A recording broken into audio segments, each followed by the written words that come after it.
Welcome to a review of an album that completely caught me off guard when I first heard it, Parade by TAKESHI NAKATSUKA. I found this by scrolling on Rate Your Music, and it had a decent score and some interesting genre tags, so I was like, sure, why not? I didn't expect it to end up in my top 3 Japanese albums of the year. Like, it's that good. There's a couple of things that made this a surprise for me. Firstly is that TAKESHI NAKATSUKA seems to be primarily an anime and video game soundtrack composer. Most recently, he composed the soundtrack to the anime My Dress-Up Darling, a show I watched one episode of and then decided I hated. Secondly, the first song on this is a PAC-MAN tie-in. They did a whole series of songs to celebrate the game's 40th anniversary, and I'd actually heard one of them before. Pasocom Music Club did one, and I didn't really like it, so I didn't think I would like this one either. Fortunately though, Ladies in Pac-Man is a better song. There's a lot of elements that on paper shouldn't really work. This song layers Alvin and the Chipmunks rapping about Pac-Man over a glitchy breakbeat, random sound effects, and melodies from the original arcade game. This should not work so well, and if any element of it was just a little off, it would be terrible. But this puts everything in just the right place that it's somehow able to make it work. It still is a little cheesy, but that never hurt anybody. It's a remarkably fun time for what it is. And then after that, the second song, Forever and Ever, sounds completely different, and kinda introduces us to a pattern in this album. This thing rockets back and forth between smooth shibuyake and hyper-electronic music, almost on a song-by-song basis. This one is firmly in the shibuyake camp though, with breezy vocals from Orange Pekoe and royal-sounding horns. It's a pretty by-the-book shibuyake song, but I love the genre sound as a whole, so I'm down for this. I'm loving the renewed interest in shibuyake recently, and this song fits pretty nicely into the trend, even if it doesn't really stand out from the crowd too much. Though the creativity that was a little lacking on that track comes back in full force on the title track, Parade. It's got a beat and vocals lifted from 80s dance pop, but mashed up with some more modern electronics and glitchy production in the instrumental. It's my favorite song on the record and definitely the most immediately striking on it. The styles blend together really well, and the vocal melodies make it super catchy and re-listenable. It's a fantastic track, and it's not at all what I was expecting when I turned this album on. It's great. Miss 3D is next, and it kind of finds a blend between the out there electronica and the shibuyake musings. The vocals, melodies, and overall rhythm on this are very shibuyake, but it accomplishes this with a wild glitch pop instrumental. That's a combination I've never heard before, and I love how unique it sounds. I've seen this guy get some comparisons to like Hakushi Hasegawa, and this song does make sense for that. The actual progression, I guess, of the song isn't too interesting, but the instrumental is fun enough to carry what is otherwise a pretty generic pop structure. It's short, sweet, to the point, and overall pretty good. After that is Dreaming of the Future, which takes us straight back into the shibuyake mold. This feels like an expansion of the sound heard on Forever and Ever. This has the same regal, smooth shibuyake vibes, but it's a lot more complex. The instrumental is a lot busier with really cool percussion and more active horns. The melodies are also better here. They add a ridiculous amount of energy that really sells the song. The songwriting as a whole here is just vastly improved. It doesn't just fit into the shibuyake mold, but greatly expands on it in awesome ways. It's immediately become a staple in my playlist. It's a great track.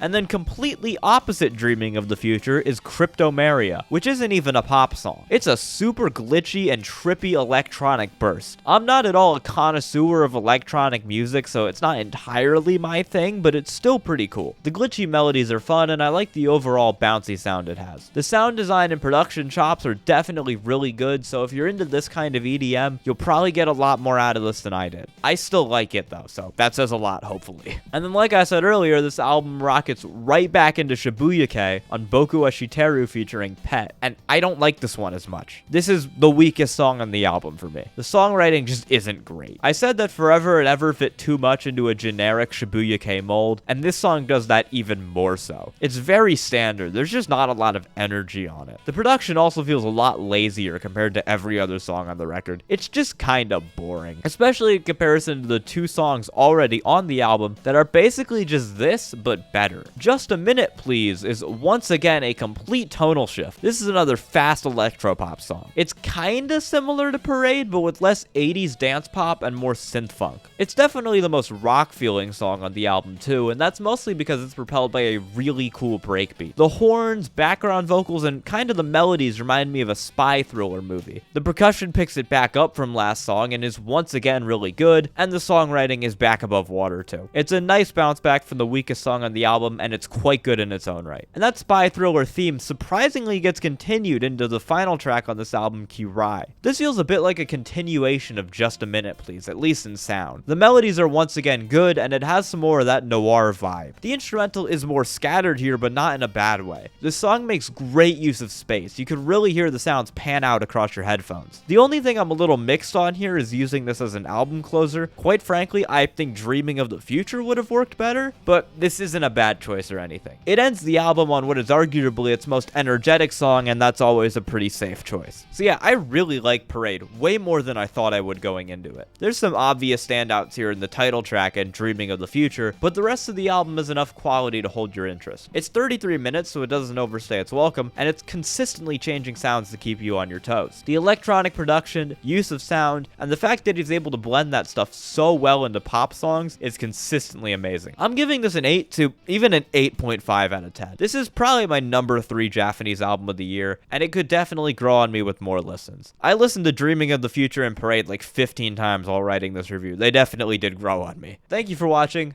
Like, comment, subscribe. Appreciate all of it. Bye.